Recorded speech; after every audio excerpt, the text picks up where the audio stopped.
Get on Team Shaq with WinBet. We're playing parlays, boosting odds, and laying the wildest prop bets. Don't miss another game. Download the WinBet sport betting app today. Sign up today and win $200 in free bets when you place a $50 first-time wager on a straight bet or parlay. Offer subject to change. Terms and conditions at winbet.com. Must be 21 or older and present in a state where playthrough WinBet is available. If you or someone you know has a gambling problem, call 1-800-522-4700. This is my second coach I've gotten to interview. I interviewed Dutch Gately a couple years ago. Okay. Yeah, Dutch is good people. Yeah, he told me to ask you before we get started here. That you look a lot. He said, ask him how he likes Jake Busey. Oh, that is a funny story. I get that a lot as the lookalike. Yeah, I don't know why or how or for whatever reason, but that was a Dutch Gately original that somehow stuck. Yeah, I had to look him up. I recognize the last name, but I did not know who that guy was. So I get him. And then actually when we were out in Vegas for Summer League, I got the people were thinking I was like Mike Miller. Blue Wire. First pick in the 1991 NBA draft, the Charlotte Hornets select Larry Johnson from University. I'm not supposed to be here, man. A lot of people from where I'm from, don't make it.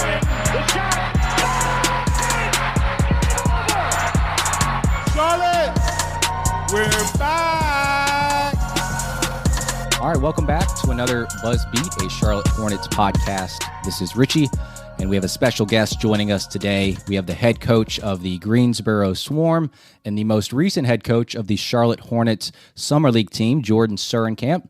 I appreciate the time. How's everything going on your end? It's been great. Appreciate you having me on. Excited to talk with you. Just, had a week off after Summer League, kind of recharged, decompressed a little bit, and now back in the gym every day with our guys. So it's an exciting time getting ready for the season. Very good. I'm not sure how many conversations you've had with Steve Clifford up to this point, but how have those initial conversations gone with him and just like his overall demeanor heading into this season? Yeah, he's been awesome. And we've had quite a few conversations. We talk every day. He's in the building every day. When I found out I was going to be the head coach of Summer League, him and I had meetings every day leading up to camp and things like that. So he's been fantastic to this point, not only with me, but with the rest of the staff, with the players that are all coming through, building those important relationships now as we get started for the season, and just providing a lot of guidance and a lot of structure on kind of what his expectations are and what he's looking forward to, as we move forward into training camp and stuff like that. But the conversations are all super positive. He's an awesome individual to be around, and he definitely brings a lot of energy to the facility when he's in there. So it's been awesome so far. Yeah, so this is the second stint here in Charlotte. Hornets fans are very familiar with him, but I actually want to learn more about you as a basketball coach. And I'm sure with anytime you're a coach, you just jump at the new opportunity. But I want to start with South Alabama and how that eventually led to where you are today. You were a graduate assistant there. Looking back, you worked with Coach Matthew Graves, and eventually you became the director of basketball operations. If you were to think about one or two things, like a takeaway from your time at the University of South Alabama that you still think about or you still use today, what would that be? The biggest thing from, Coach Graves and the opportunity he gave me and the rest of the staff that I worked with there was the importance of attention to detail and being able to really have joy in what you do every single day. And that's something that he was able to teach me very early on, just the importance of having meaning and purpose for everything you do. That was an extremely important lesson that I still use to this day. And then the importance of just valuing relationships and the people you work with. And that's something that was extremely important to me. When I took that opportunity, he took me under his wing. The coaching staff there took me under their wings. And I learned a lot from them and I really grew. And that was kind of my first initial taste of like what it meant to be a basketball coach. So it was an extremely important piece to this whole puzzle that I've kind of tried to put together up to this point. But, just being able to be around people that love the game, that care about you as a person as much as they do as a coach, all of that stuff just continued to ignite the fire that I have for coaching. And it's gotten me to this point. And so from there, you became the head video coordinator with the Long Island Nets. And if I'm not mistaken, you actually worked with the future Hornets assistant coach now with the Pacers, Ronald Norred. Is that correct? Yeah, so Ron and I have known each other since college. I played in a small Division III school in Indiana while Ron was at Butler University, Right. which was right down the road. So I ended up becoming really close with Ron even back when we were both still playing. And obviously the opportunity to work with him in Long Island and then follow him here to Charlotte. And to this day, we're super close friends still. And he's my mentor, one of my many mentors that I call on all the time for advice. And getting to coach against him even in Summer League was really awesome as well. So I'll ask you the same question there, like that 1 year in Long Island, because I'm sure it helps you today in Greensboro. Like what's the biggest takeaway there? The biggest thing there was it was my first real experience with professional basketball. And while coaching is coaching and basketball is basketball, there's a huge difference between, coaching at the college level at times and coaching at the professional level, especially in the G League, where there's such a focus on development and growth and helping these young guys, get to that next level. So, Ron was really, really good at all of that stuff. He was great on the floor. He was a great leader. He's an awesome leader of men and something that you can just take away, not just as a basketball coach with X's and O's, but really caring about people. And I know I talk about that a lot, but it's an extremely important piece to kind of my philosophy is just genuinely caring about people. And he had the right energy. He built an awesome culture the year I was there in Long Island that was predicated on growth and, being able to take criticism and being able to do all those types of things. And he's also just an awesome basketball mind in general. So lots of things I could take away as I continue to ramble, but no, he was a fantastic boss while I was there. And again, something that helped me build to kind of where I'm at today. Yeah. So from there, you were brought on to James Borrego's staff in 2018, and you've been with the organization ever since.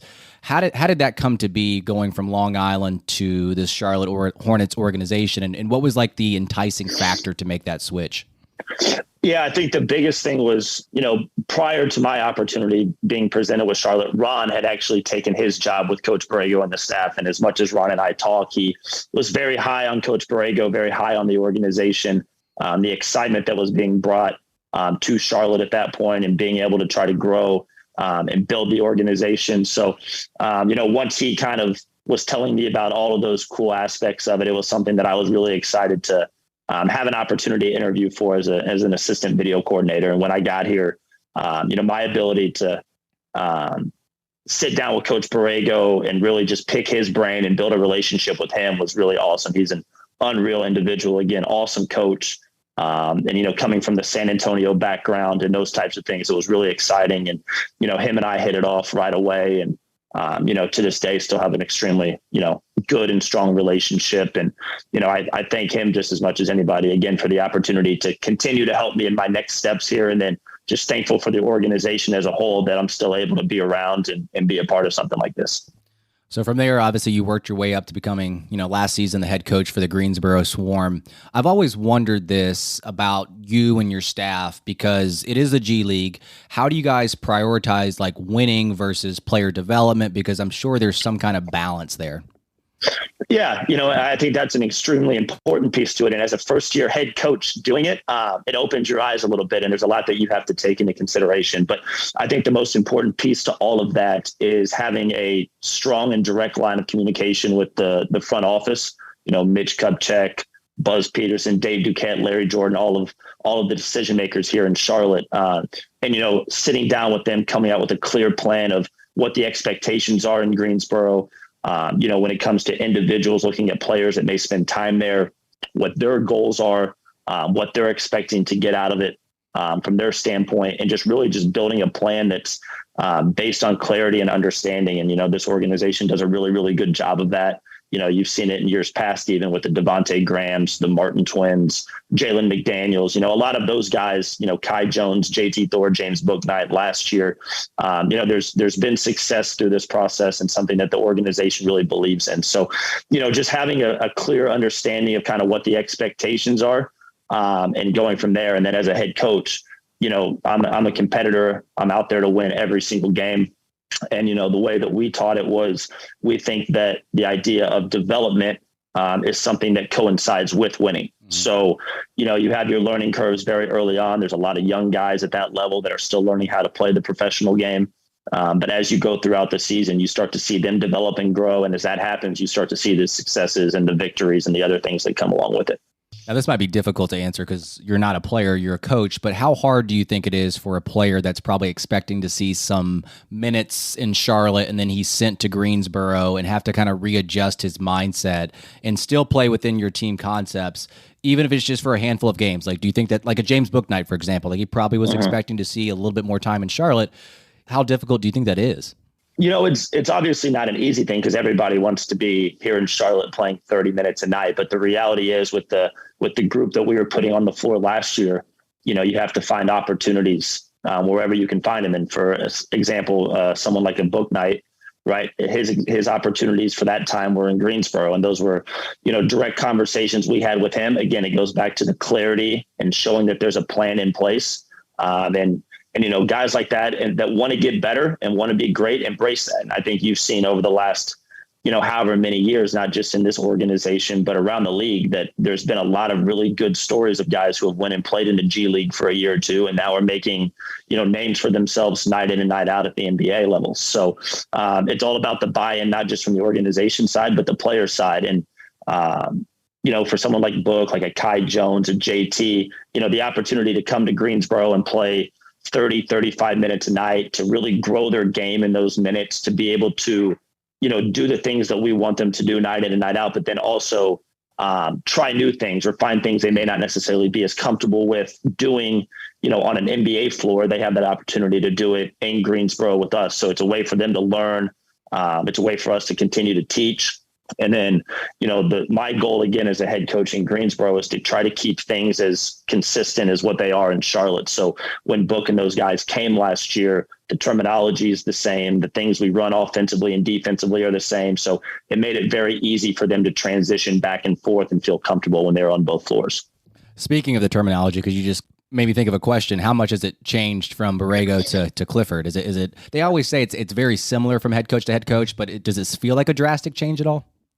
No, not necessarily. And that's something, honestly, we're still working through. Right. One thing about Coach Clifford that's awesome is he's willing to learn just as much as anybody else is. So, I think that's one of the things that we found successful in Summer League, not just from evaluating players and giving them the opportunity to play, but also looking at, what things we did that we liked and didn't like, and things that we may want to try and things we may want to adjust and tweak. And, he's been in the league long enough now that he's going to have the things that he wants to do night in and night out as well. So it's been a learning curve for all of us, a growing opportunity for all of us. Again, he's been very clear and very direct on the kind of the things that he likes and doesn't like. And so again, with any new staff, any new coach, there's always going to be a little bit of a learning curve, but with a guy like, Coach Clifford and his ability to communicate, it's been really easy so far. Very good. So you had the opportunity to coach in Vegas, like we've been mentioning.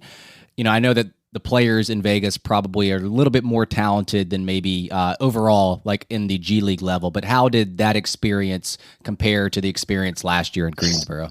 It was definitely different, but it felt the same at the same time. I actually told our staff going into our first game that I finally was able to feel how much Greensboro prepared me leading into that first game, because there's a lot of coaches that for the first time in their lives, their first opportunity at being a head coach is in Summer League. And I had just had the last season of doing it as a head coach to prepare me for this. So as we went into training camp, as I was able to talk to Coach Clifford, preparing practices, what things I want to touch on, how I want to teach things, all of those things I felt way more comfortable in. And then getting into the game, even, standing on the sideline, substitution stuff, talking during timeouts, the little things that you really don't think about until you're really in that position, felt a little bit more natural to me. But then, just again, to be able to do it with the level of player and the competition levels and things like that was definitely a challenge as well.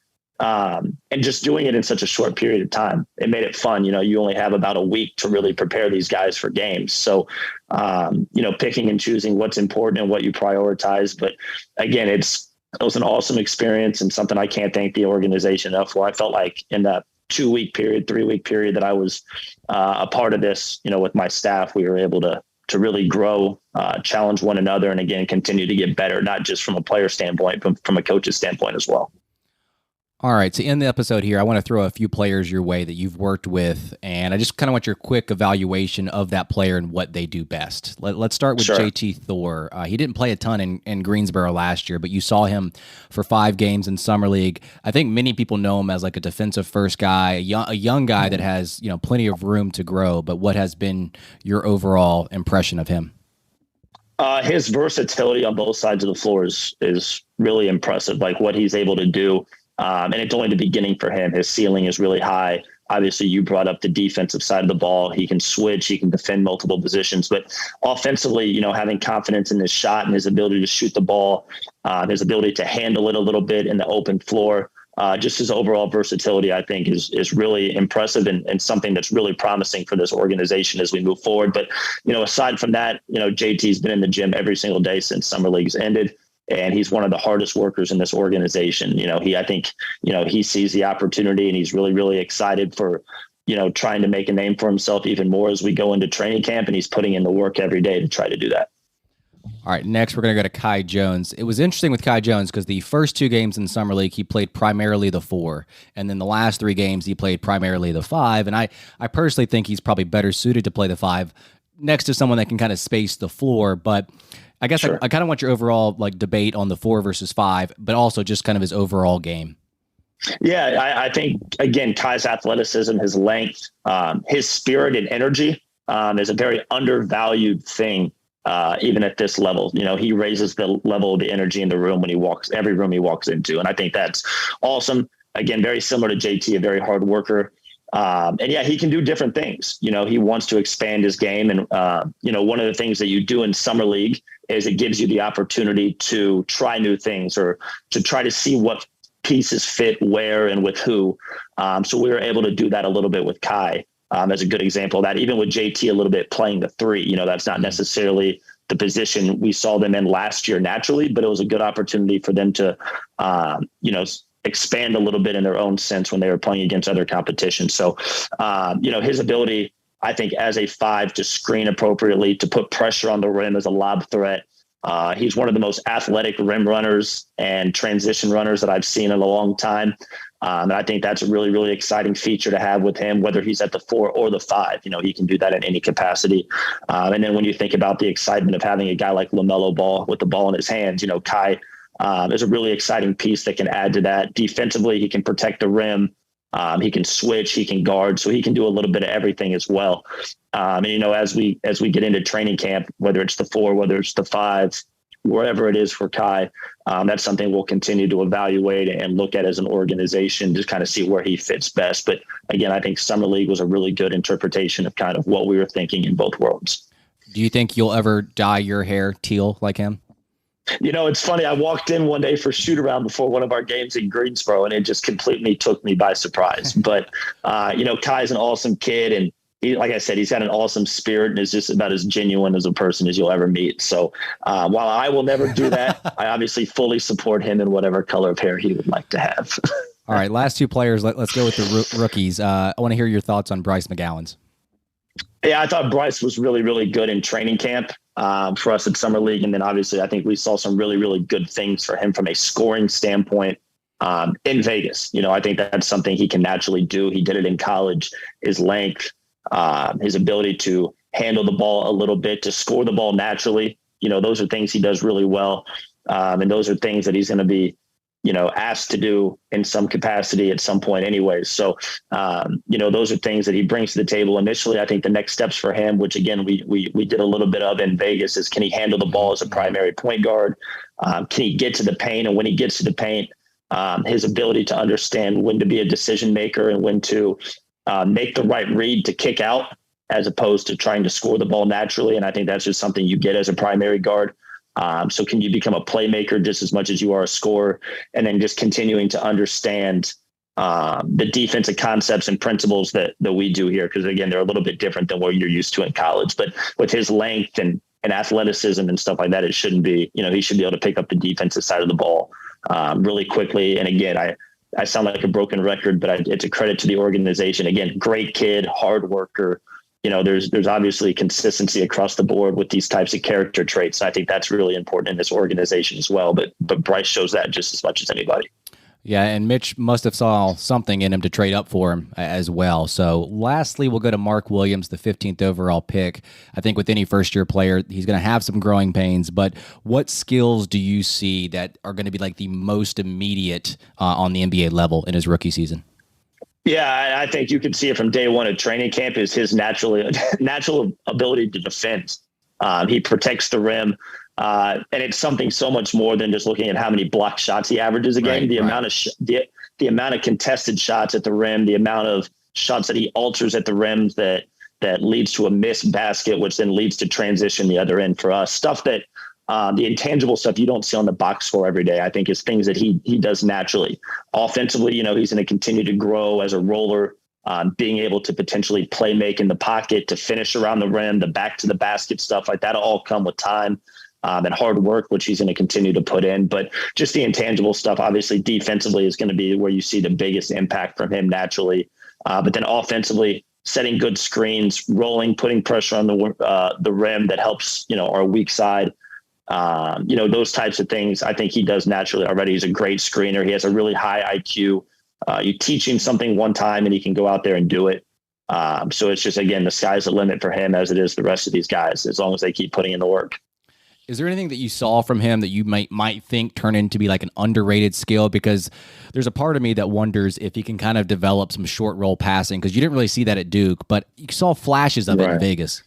Yeah, and it's something that we've worked on, and it worked to our favor a little bit in terms of like the development piece, because we played two teams in Vegas and Chicago and Minnesota who were a little bit more aggressive in pick and rolls, which means that short roll is more of an availability for bigs to be able to catch the ball there, create advantages, and make decisions. So we were able to get some reps of Mark doing that. And I think there's no reason he can't do that. I think he showed glimpses of it. Again, he's got the high enough IQ to be able to read things. And those are the types of things, the reads, the passing, the decision-making, those types of things are things we work on every day when we're here, even leading up to camp. So yeah, I definitely see that as a big piece to that as well. And again, there's all the intangible stuff, but everything he can provide you on both sides of the floor is going to be a lot of value. All right, Jordan, we appreciate your time, and thank you so much. Thank you. Appreciate it. What's up, y'all? I'm David. And I'm Justice. And the Don't Trip podcast is now a part of Blue Wire Network. Considering getting back with an ex? Want to know if a pickup line works? Or maybe you're just stuck in the friend zone. Don't Trip is advice at no price, and we're always going to keep it real. We engage directly with our listeners with funny segments such as Simpin' or Pimpin', where we rate pickup lines, high questions to answer the unanswerable, or live listener call-ins. Listen to Don't Trip on Spotify, Apple Podcasts, or wherever you get your podcasts. And catch the video versions on YouTube every week. Don't trip. We got you.